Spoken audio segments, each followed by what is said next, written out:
greetings everyone. You came to the fun place. We're going to talk about equity-driven innovations. And what I'm going to do here is, for this session, is have all of our speakers come up, introduce themselves shortly, because they do a much better job than I will, and show a few slides about what they do. And we'll try to keep that relatively brief because we want this to be a panel discussion to discuss how we can implement some of these cool technologies and the like, and really make an impact in people who need care, both domestically here and in rural and middle-income countries.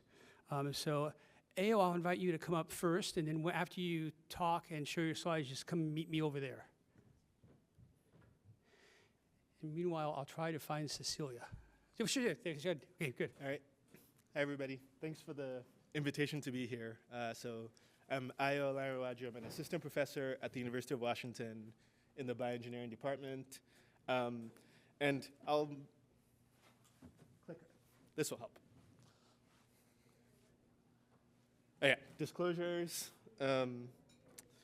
And there's bigger learning objectives for the overall session, but my specific learning objectives are actually related to the microfluidics, the potentials and limitations of microfluidics and lab-on-a-chip technologies. And I'll just get straight into it and kind of introduce myself. So I think of myself as a plumber by training. I'm an engineer. In many of these rooms, I actually don't feel like I belong that much because I don't do as many important things as you all do. You all are in the business of saving lives. I'm more the person that's like trying to make sure that while you're doing that, everything else is working reasonably well. And most of us are familiar with examples of point-of-care tests. Many of you use them. Hopefully you use much more complicated tests than these, or you might need to. And the reason I bring this here is that there's a gap typically between what is an easy-to-use test right where you need it, and often the complexity of tests that you need to run. And a lot of my training was in microfluidics in the era of Theranos, and we can talk about that later. And there's this sense of what does it take to make a test that is as simple and as usable as the most common user-friendly lateral flow tests, but has more capability. And so the field of microfluidics, as the name implies, is really this idea that you have you're manipulating small volumes of liquid. And so this is where the plumber analogy comes in. And the question is, are you looking for protein biomarkers? Are you looking for cellular biomarkers? What are you interested in? And there's a lot of microfluidics in the world. I've put a few examples here. The one on the bottom in red is a device that came out of Mass General where they were looking for circulating tumor cells back when we thought that that was the biomarker that you needed to look for as a prognostic. The other ones, there's single cell analysis systems, there's digital microfluidics. And the thing I usually like to think about as an engineer here is that many of these things are really, really cool. They're very fun to make. We make these videos where you have food dye moving around, and they're just very impressive technologically. And often where there's a gap is between what the technology can do and clinically what we use them for. And then the other thing in the spirit of this session is how do we then bring those not just to the most well-resourced and the most expensive places, but how do we bring them also to resource-constrained settings at a reasonable price to solve the problems that we want to solve. So the analogy I often give for where microfluidics is today is I often think about it like where the microelectronics and telecommunications industry was in the 80s, right? There was a time where if you wanted access to world-class communication, you needed to have a little satellite phone, you needed your battery pack that you carried with it, and only a few people could really afford this. But if you had it, it worked reasonably well. Now we are in the era where all of us carry the computing and communications power that's more capable than what we had to send people on the moon, and all of us have that. But beyond that, there's also a layer where you have these application programming interfaces where once the technology is mature and stable enough, then the range of things that you can do with it starts to expand. So many people have sold you the promise of this. We keep coming back to it because it's a fairly compelling idea. And part of the reason why it's appealing is you can use the same technologies that you use to move electric current on a small scale and say, can we move biological fluids on a small scale? So the idea is there, it's been compelling. There's different people looking at it.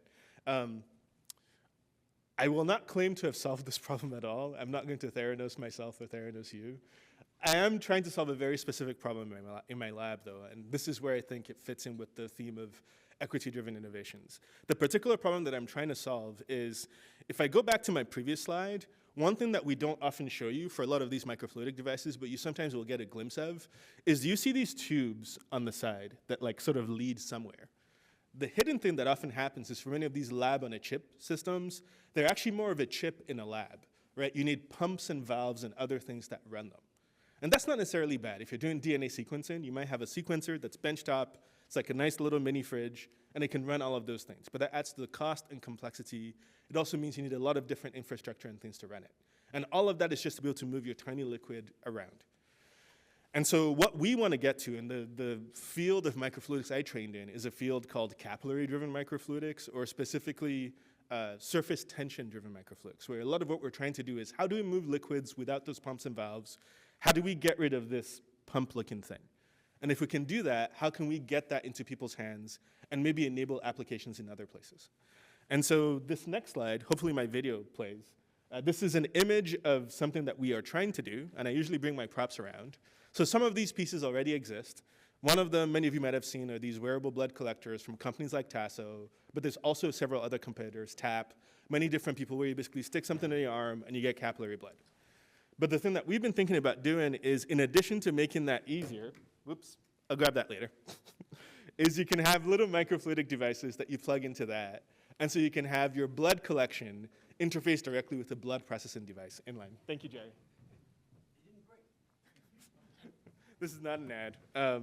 So you can plug something like this in there.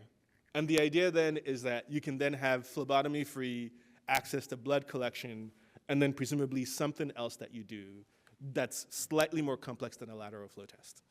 And then the idea in theory is then you could still keep, if you wanted, the ability to sample blood or store blood or ship it somewhere else. So that's the idea that we've kind of been playing with. Is it reality now? No, this is very much still sci-fi, but you can 3D print it and it exists. But our hope is trying to move something like that. And what are the other pieces that we have? So the other piece that we have is that we can 3D print these devices, right? So a lot of the microelectronics that you make, you need a facility like what you have at Intel that you can do very, very high resolution fabrication.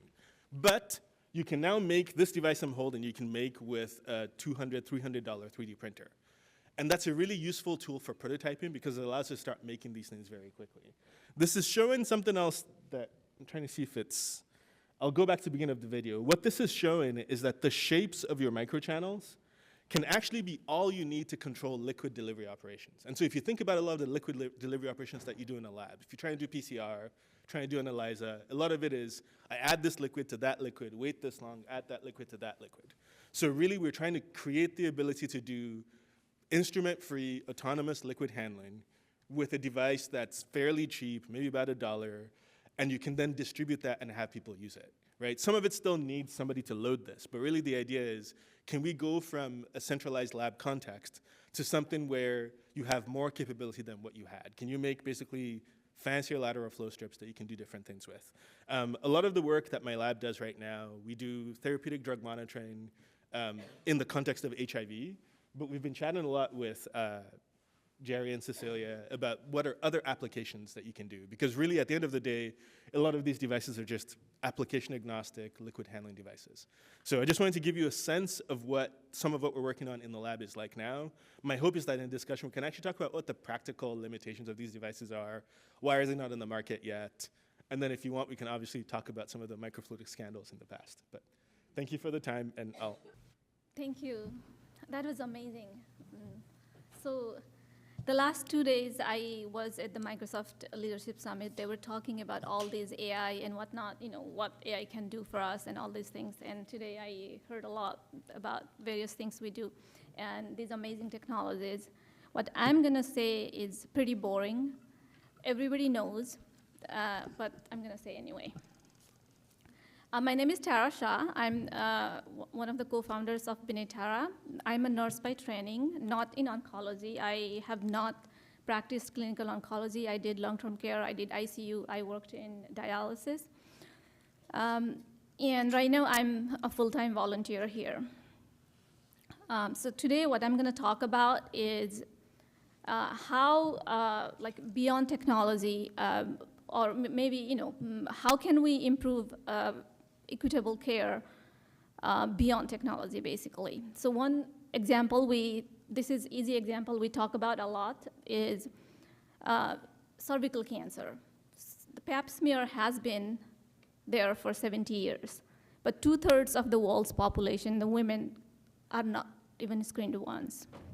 This is not the lack of science. This is not the lack of technology. This is the lack of access. And how do we improve access? Just because we have a hospital 30 miles, 15 miles from our home does not mean we have access. So some simple things, basically, Cecilia is also going to talk about technology. So I guess, I'm not saying technology is not important. It is very important. But what I'm saying is technology, even when there is technology, there are other things that matter. So pap smear we already talked about. There are many things. We work in southern Nepal where they have not met a single cancer survivor. And to go to those communities and tell people, come here to get screened for cervical cancer, they don't even believe it is possible to get treatment or to get treated. So it is not just about what's there, it's about how do we get acceptance from the community. And not having, we heard this morning talking about like South Dakota, there is not even a single OBGYN who can provide care, who can do screening, and there are babies born with syphilis. So it is unfortunate. When you do not have a provider, when there is no education, it's not just about like what can we bring, but also how do we rally the community? How do we build that trust? And what we have done, we also thought, okay, we will build a hospital and people will come. And that's not always true. So how do we bring this care to people and get them to trust that this is for them and it will work for them? So our approach, I will talk about our approach. But before that, I will ask all of the women in the room a question. Who makes the healthcare decisions for you? Parents? Probably not for adults. Husbands? In-laws? Relatives? Neighbors? Religious leaders? Politicians in government? Or all of the above?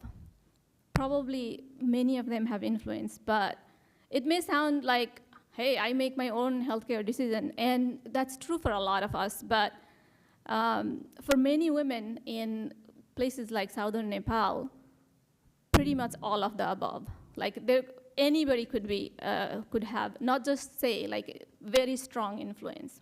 So when we work with this community, when we work with these women, we're not only working with the women in silo. We're working with the community. Who is the one that is making who has the influence?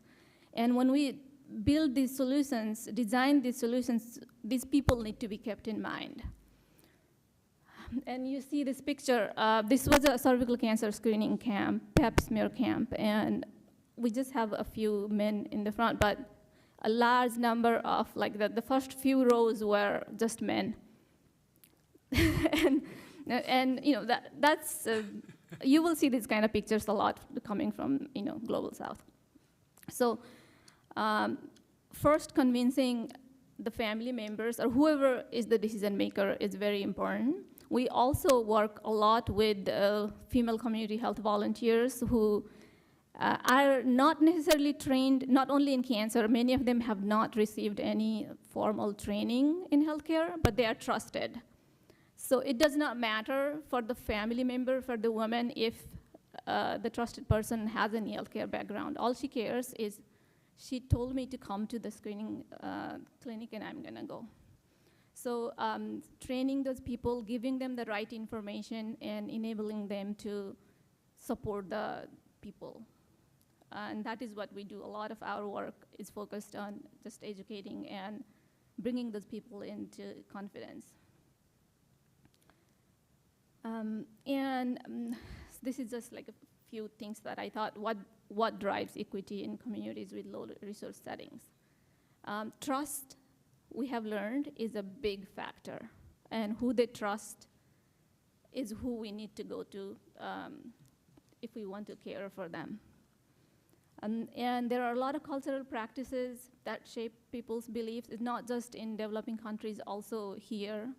And we just heard this morning also, like you gave them, oh, this is my recommendation, but they want to go and talk to their village elders in many communities before they say yes or no. And I may not have time for this, but like a long time ago, I was working in a hospital in Nepal, and there was this little boy that came with fractures. Like he was in some automobile accident, and so he needed surgery really bad to, get his fracture fixed. And the orthopedic surgeon was pretty well known in town, and he recommended we need to get a surgery.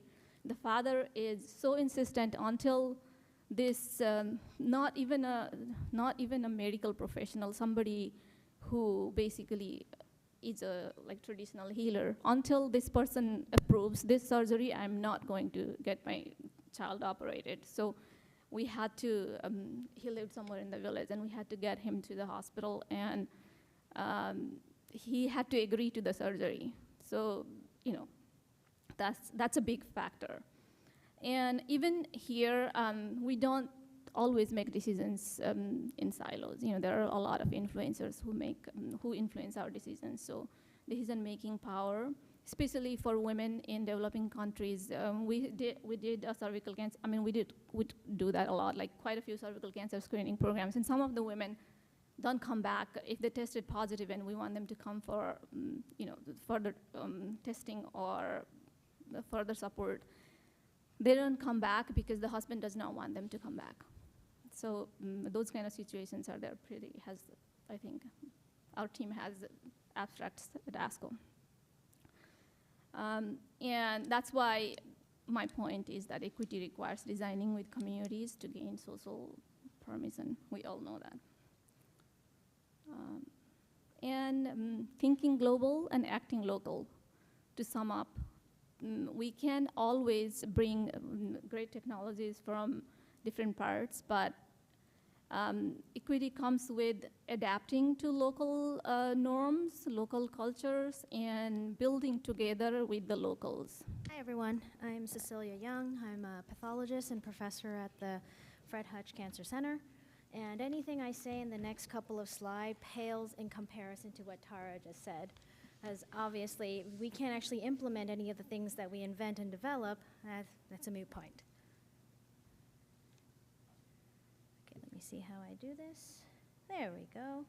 So the 3 projects I've selected to talk about briefly is first, developing machine learning algorithms. And this is specifically done with Sachi Mittal at University of Washington. And Sachi, previous to working with her, she had already developed an algorithm to diagnose and also categorize and do prognostication in breast cancer. What she can do is based off of a single H&E slide, not needing any special stains or anything like that, but off of a single H&E slide, she's able to predict what's going on with breast cancer patients. So with this project, this is part of the Early Detection Cancer Research Network. We said, hey, can you do something similar with colon cancer? And so what she was able to do was take a number of our colon cancer cases, and we've developed a tumor mask with machine learning algorithm. And so now she can actually go through an H&E slide. This has been trained by board-certified pathologists, and not only does it diagnose the cancer, she's actually able to now to actually detect the amount of infiltrating T cells, other inflammatory cells, as well as different specific features like mucin, and she's able to quantify this. And so she's developed a really, that's what we're showing on the bottom corner here. Let me see if I can get, where's the, I don't see any, okay, maybe this guy, there. So bottom corner here, this is our colon cancer machine learning algorithm. And just based off of H&E images, after this AI-based tumor mass that's placed on it, we can actually quantify the amount of tumor glands versus normal glands. And this actually is really interesting. This is the overlay in real time. And so this is like a pathologist-assisted tool, but it also can put quantified results. So that's the first project I wanted to highlight. The second project I wanted to highlight is a really exciting follow-up to what Ayo has been talking about, this rapid point-of-care diagnostics. In this particular version of our point-of-care diagnostic, we use a lateral flow device paired with an RPA reaction. And what we went after initially was chronic myeloid leukemia, but then in chronic myeloid leukemia, what happens is there's multiple generations of tyrosine kinase inhibitor that is used to treat CML. And patients that have the mutation T315I, this is a gatekeeper mutation. It actually confers resistance to most generation 1 and 2 TKIs. So if we can identify these patients, that means that in a low-resource country where they may have only a limited amount of ponatinib or third-generation TKIs, they can save it for the patients that really need it. And so this helps kind of classify and stratify patients to the more expensive and more limited drugs to those that truly, truly require it. And so this is Kelly here. She's the one who's kind of pushing a lot of the work in the lab, and you can actually see she has a pipette, and she's dropping things into this LFD cartridge, and we have a control, and then we also have yes or no, you have this point mutation. It's a very simple LFD device, and Jerry's holding it up, thank you. And we're partnering with Ayo to try to develop microfluidics so it's captured in the whole same one device system. And so there isn't a need for anyone to even have a pipette, hopefully, in the final product of this. And so this is for deployment to pretty much anywhere, but actually it was designed with low and middle income countries and low resource places in mind. The last project I want to talk about is mobile phone-based rapid CRISPR enriched single molecule sequencing. And many of you in the room have heard of Nanopore and the low-cost sequencing for whole genome. That's been implemented and utilized for a lot of diagnostics, especially during the COVID era. But what we had applied this to is actually for screening acute leukemias. Acute leukemias, a large percentage of them are defined by fusion genes. And that's what this CRISPR enrichment comes in. This actually captures the fusion genes, and then by nanopore sequencing, which in one of these devices is it, and you can attach it to pretty much any laptop at the time when we first started. Of course, technology has advanced, and now we can actually hook this thing up to a mobile phone. So that's a mobile phone that has the analysis, the data analysis going on at the same time of sequencing. And I think this may be the future where we basically have a portable handheld device. We have our cell phone with the application, and that took some fancy programming. We worked with Dr. Yeung over at University of Washington ComSci to develop a specific program that can very rapidly detect fusions, but also another program that really manages the data well on a cell phone. A cell phone, as you know, there's a bunch of issues with, memory capacity and also the internal memory and processing. And so adapting to these two specific scenarios, I can report now that I think a clinical trial is underway here in the Hutch, and the patient that we've been able to diagnose the fastest is with 2.5 hours of sequencing. And that works on a mobile phone. So it's quite amazing progress, and we're hoping to be able to do more and really prove through our clinical trial that this is going to be operational. That's it. So we'll go to Ayo first, just to think about this.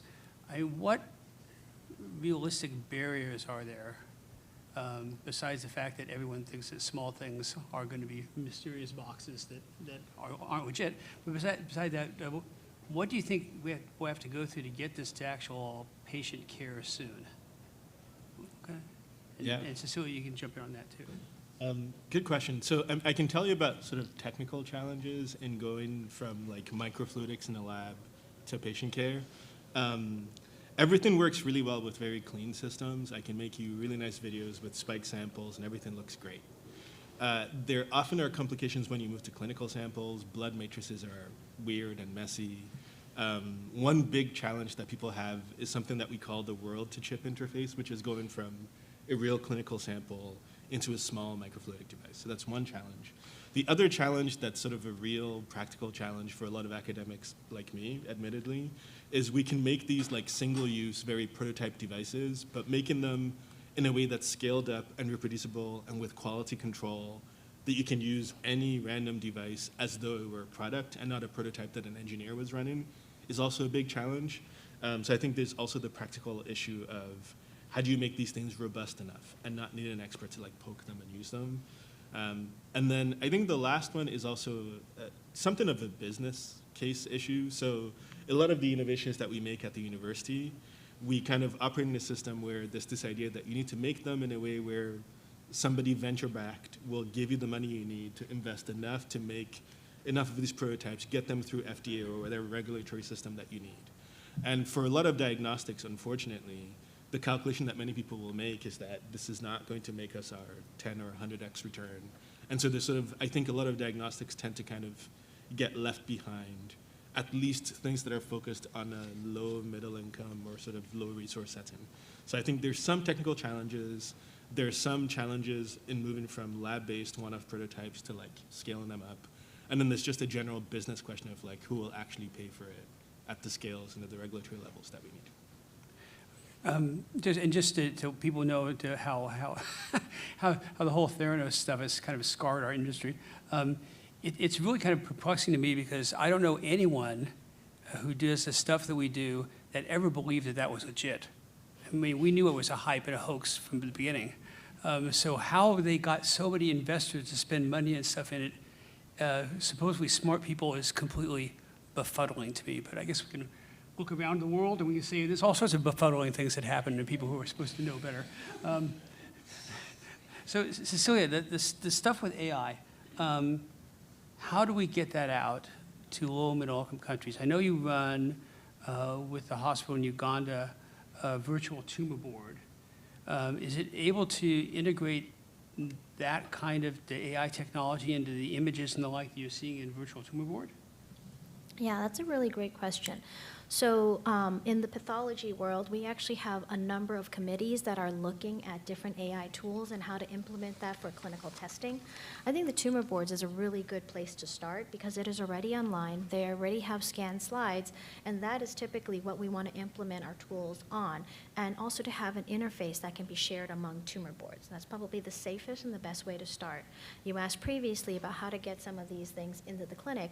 It takes layers and layers of validation testing and to ensure that from every aspect that the biomarker, the test, the tool performs as it should and what we expect, and consistently and repeatable in a patient, for patient care. Please. Hi, those were 3 amazing presentations, and as someone in radiation oncology, I was just kind of jaw-dropped at what you all are inventing. And so I had a question, when it comes to making stuff really at the foundational level that can then be adopted and used by so many other people, what does that look like? Is there someone who's already there focused on the next step? Like, oh, I'm just here looking for some sort of tool that could work on H&E stains so that then I can use that tool. So I imagine, using that as an example, you have a decision as a team, hey, we've made this awesome thing for breast cancer. Should we now do it for other cancers? Or you could say, hey, we made this awesome thing for breast cancer. Let's focus on the next step. And just curious, I know you can't speak on behalf of like everyone who's working on inventions, but in your instances, are you focused on like really getting that pipeline from where you're at all the way through to the finish line?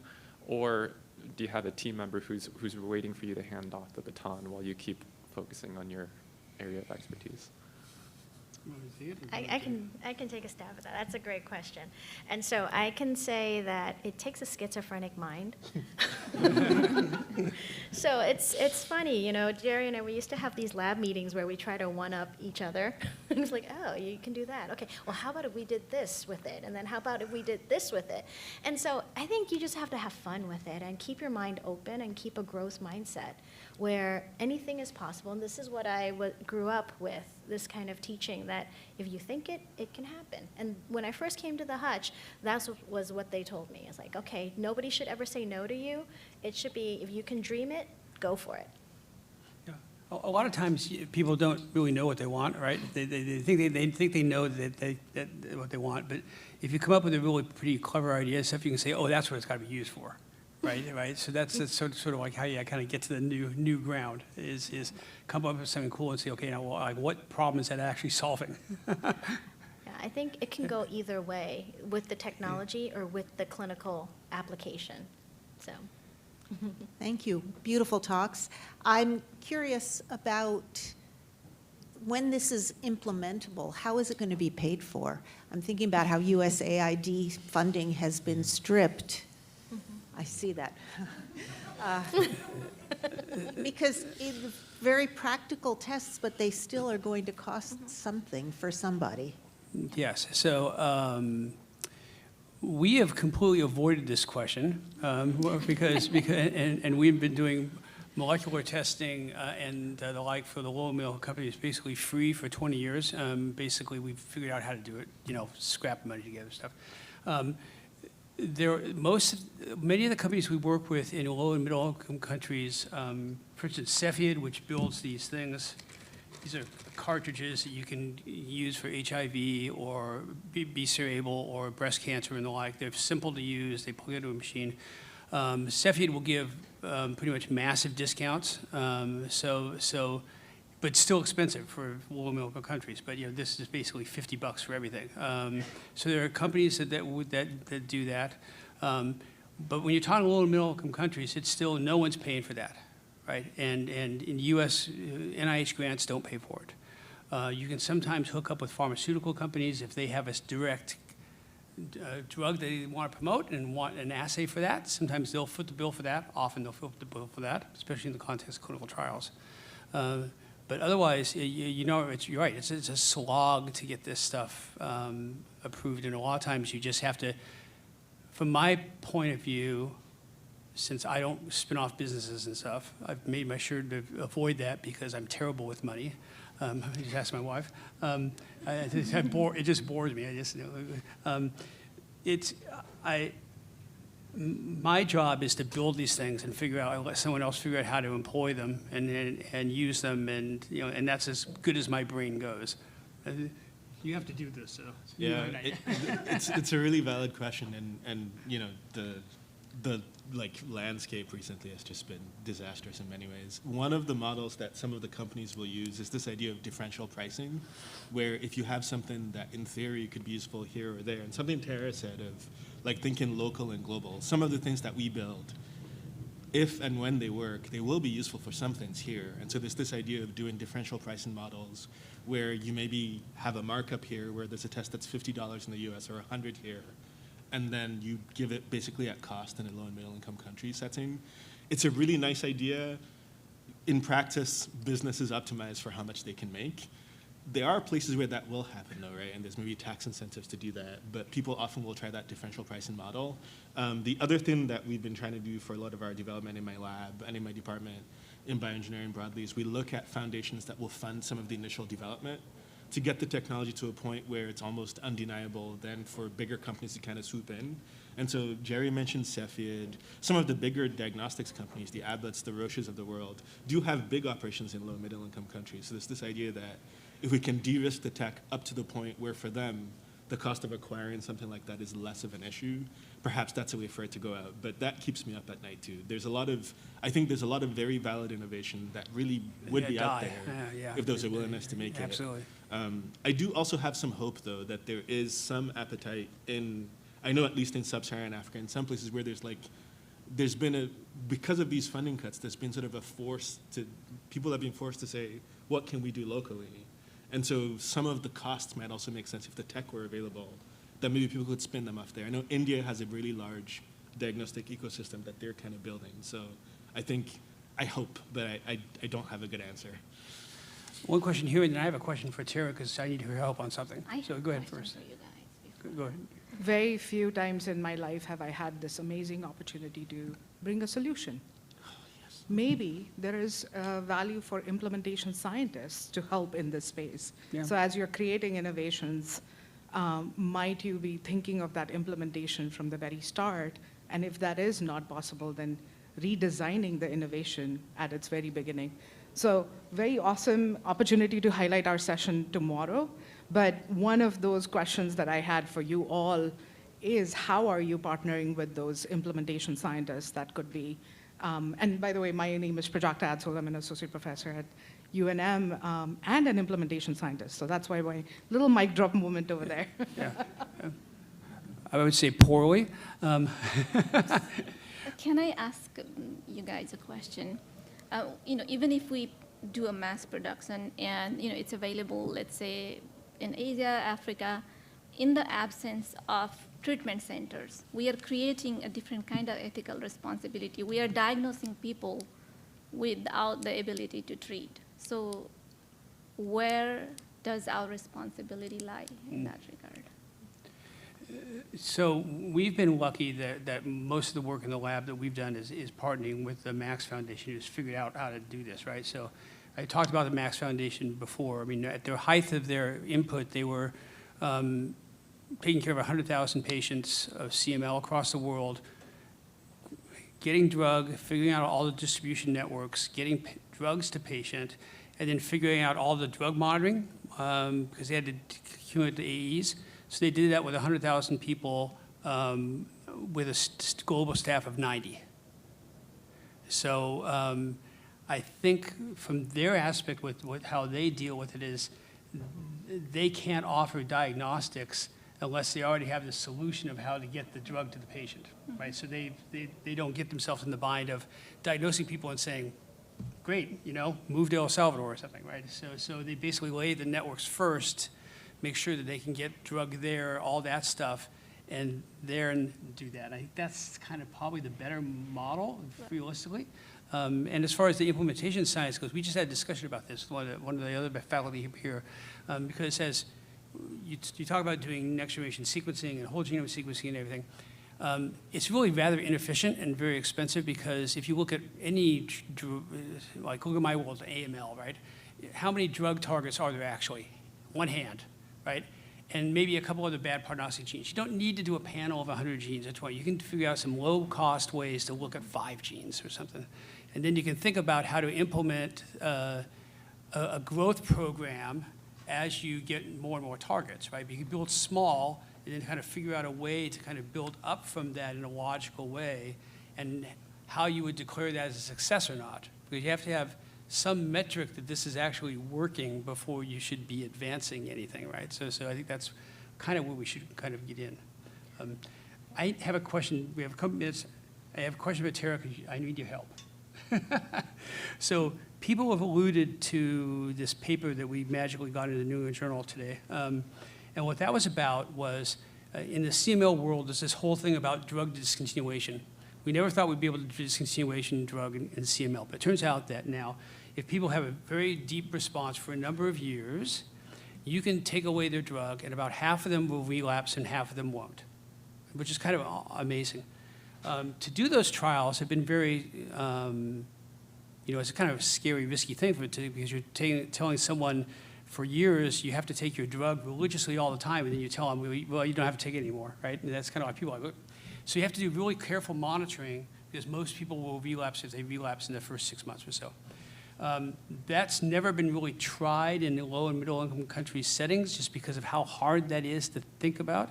But we managed to do this in about 100 patients, where we really biased the tables to make sure they had been on drug for 15 years, were in centers that had not only PCR capabilities, but had backup labs, so that if it didn't work, right? And working with docs and patients that we knew were really compliant.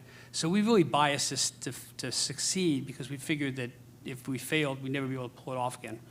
So the long and short of it is, discontinuation trials in this group of countries in the low income setting worked exactly like it would in the US or Europe, right? Which is huge, because you can get people off drug, which is a stigma attached to being on drug. People don't feel like they're really cured without it. And cost-wise, there's only so many pills you can give out in these free programs. So if you can take away, a bunch, you can just give it to new patients. So there are now over half of the people in the Max Foundation, so let's say 20,000 patients right now, have been on drug for more than 10 years. They likely all have a very deep response because they're still alive, right?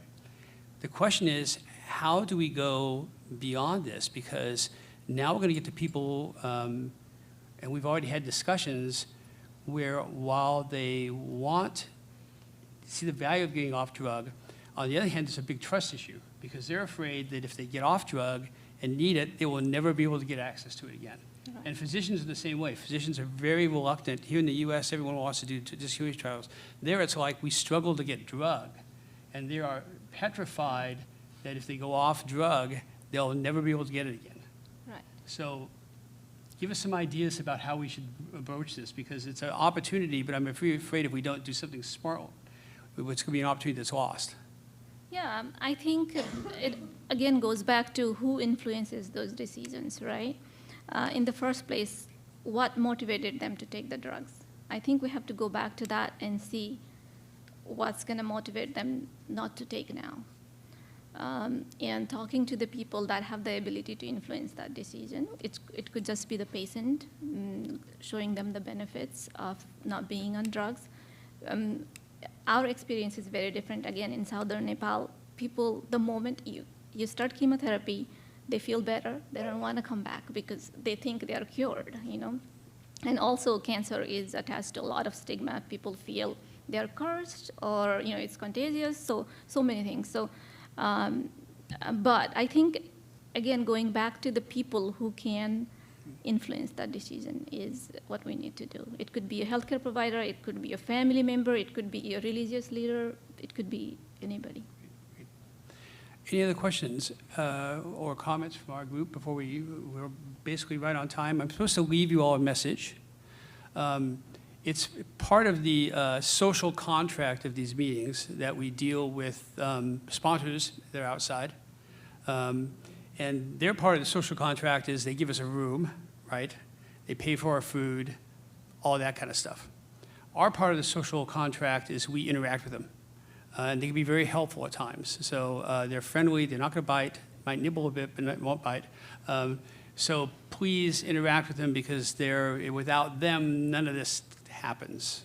Okay.